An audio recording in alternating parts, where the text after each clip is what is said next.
नमस्कार।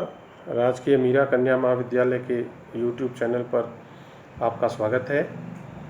आज हम जिस विषय पर चर्चा करेंगे वह हिंदी साहित्य का एक बहुत महत्वपूर्ण टॉपिक है, साहित्य का इतिहास। यह तकरीबन हर कक्षा में एक यूनिट के रूप में रहता है और बीए प्रथम वर्ष में तो आपके पहले पेपर में एक पूरी यूनिट है साहित्य के इतिहास की, और हर वर्ष किसी न किसी विधा के इतिहास के रूप में हमें पढ़ना पड़ता है। और इसी तरह से अगर हमें एमए की बात करें, एमए हिंदी साहित्य में, तो पूर्वार्ध में तो पूरे 2 पेपर, पहला और दूसरा पेपर जो है वो साहित्य के इतिहास का ही है। तो इस तरह से हम देखें तो साहित्य का इतिहास एक बहुत महत्वपूर्ण जो है हिंदी का टॉपिक है, और आज हम इसी पर चर्चा करेंगे। अंग्रेजी के एक प्रसिद्ध रचनाकार रुडयार्ड किपलिंग ने कहा है कि यदि इतिहास को साहित्य की तरह पढ़ाया जाए तो वो कभी नहीं भूलता। अगर हम इस कथन की भावार्थ को समझें तो रुडयार्ड किपलिंग साहब कहना चाह रहे हैं कि साहित्य जो होता है वह एक तरह की संवेदनाओं और भावनाओं से जुड़ी हुई चीज़ होती है जो हमें जीवन पर्यंत याद रहती है। हो सकता है हम इतिहास भूल जाएं, लेकिन साहित्य हम नहीं भूल पाते। आप इतिहास की बहुत सारी चीज़ें भूल गए होंगे, लेकिन आपने बचपन में जब 9वीं 10वीं क्लास में या 6ठी 7वीं क्लास में आपने प्रेमचंद की कहानी ईदगाह पढ़ी होगी, या नमक का दरोगा पढ़ी होगी, या खूब लड़ी मर्दानी, वो तो झांसी वाली रानी कविता सुभद्रा कुमारी चौहान की पढ़ी होगी या सुनी होगी, तो वो आपको आज तक याद है। यही चीज़ जो है वो इतिहास से साहित्य को अलग करती है, और इसीलिए जो है साहित्य का इतिहास से अलग होते हुए उससे प्रेरणा भी लेता है, उससे अलग भी होता है, और साहित्य का इतिहास से बनता भी है और उसको बनाता भी है। तो अब हम इसको समझने की कोशिश करेंगे।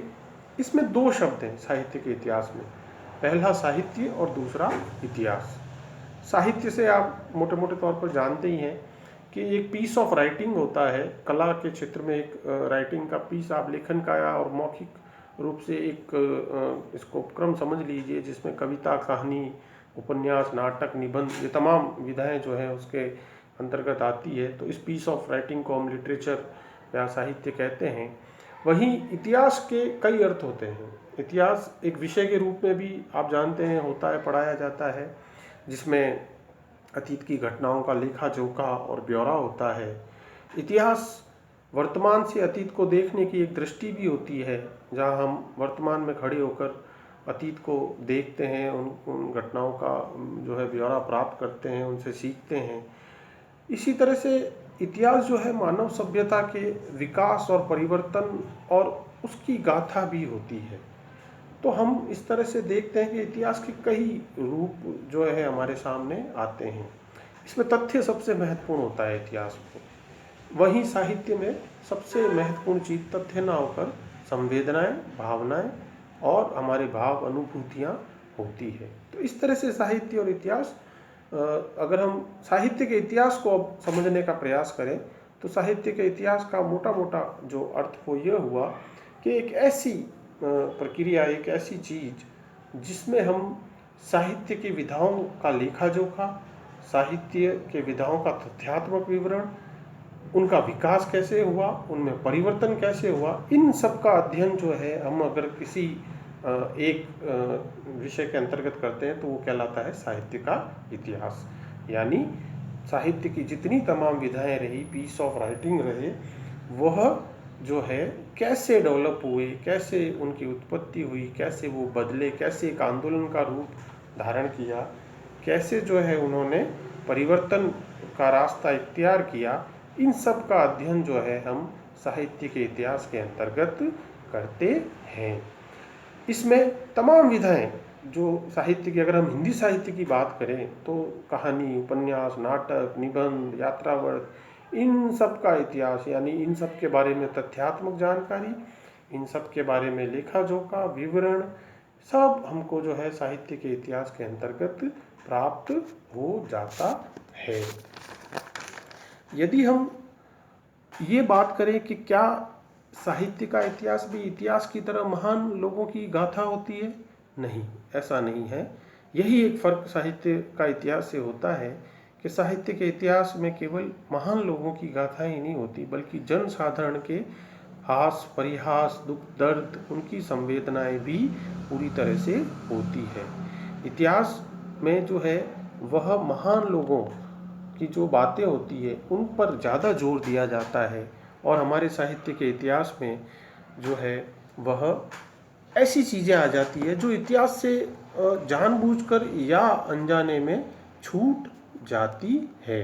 अशोक वाजपेयी हिंदी के बहुत प्रसिद्ध कवि हैं। वो कहते हैं कि साहित्य इतिहास की कई खाली जगहों को भरता है।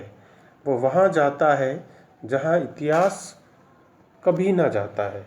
यानी साहित्य जो हमारा होता है वह इतिहास की उन जगहों को भरता है जहाँ वो इतिहास खाली जगह पे जो है गया नहीं था। तो इस तरह से हम देखते हैं कि साहित्य का इतिहास से बनता भी है और उसको बनाता भी है। वह स्तुति गायन नहीं है। वह साहित्य के इतिहास में हम केवल जो है दूसरों की प्रशंसा या वही नहीं सुनेंगे, हम उनकी आलोचना भी जो है पढ़ते हैं और लिखते हैं। इसके साथ ही अगर हम एक संक्षिप्त में सीधा सीधा समझना चाहें तो साहित्य में जो भी परिवर्तन, विकास की जो व्याख्या होती है वह साहित्य के इतिहास के अंतर्गत होती है। यानी साहित्य में कब परिवर्तन हुए, कौन से आंदोलनों ने इन परिवर्तनों का रास्ता बनाया और कैसे ये विकसित हुए, इन सब का जो ब्यौरा है वो साहित्य के इतिहास में होता है। अब सवाल ये है कि साहित्य का इतिहास क्यों पढ़ा जाए, साहित्य के इतिहास की हमें ज़रूरत क्यों है। तो वो ज़रूरत इसलिए है कि हमें इसके अध्ययन से एक विवेक पैदा होता है, साहित्यिक विवेक का हमारे अंदर निर्माण होता है कि हमें कौन सी चीज़ हमारे लिए काम की है, प्रेरक है, और कौन सी चीज़ हमारे लिए व्यर्थ है। जब हम साहित्य का इतिहास पढ़ते हैं तो हमें बहुत अच्छे से पता चलता है कि कबीर की कविता जो है वो कितनी महत्वपूर्ण है, और रीतिकाल की कविता क्यों कबीर की कविता जितनी महत्वपूर्ण नहीं है, क्यों उसकी सार्थकता का अंश कबीर से बहुत कम रह जाता है। यह विवेक जो है हमारे अंदर तभी पैदा हो सकता है जब हमने साहित्य के इतिहास को बेहद अच्छे से पढ़ा है। प्राय ये कहा जाता है कि साहित्य का इतिहास का जो है समाज से संबंध उतना नहीं होता है। यह भी जो है एक मिथ्या धारणा है।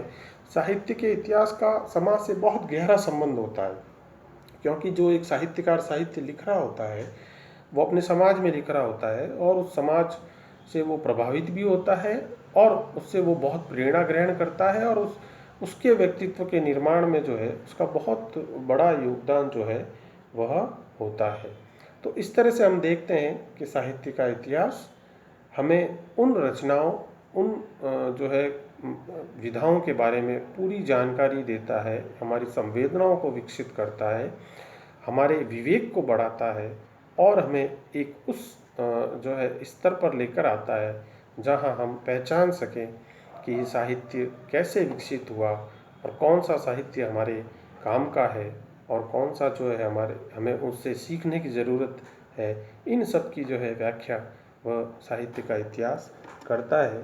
और मैं अंत में जो है विलियम हेनरी हडसन की एक बात कहकर अपनी बात ख़त्म करूँगा। वो कहते हैं कि कहानी और उपन्यास में सब कुछ सत्य होता है, बस नाम और तिथियां सत्य नहीं होती। जबकि इतिहास में कुछ भी सत्य नहीं होता, बस नाम और तिथियां ही सत्य होती है। धन्यवाद।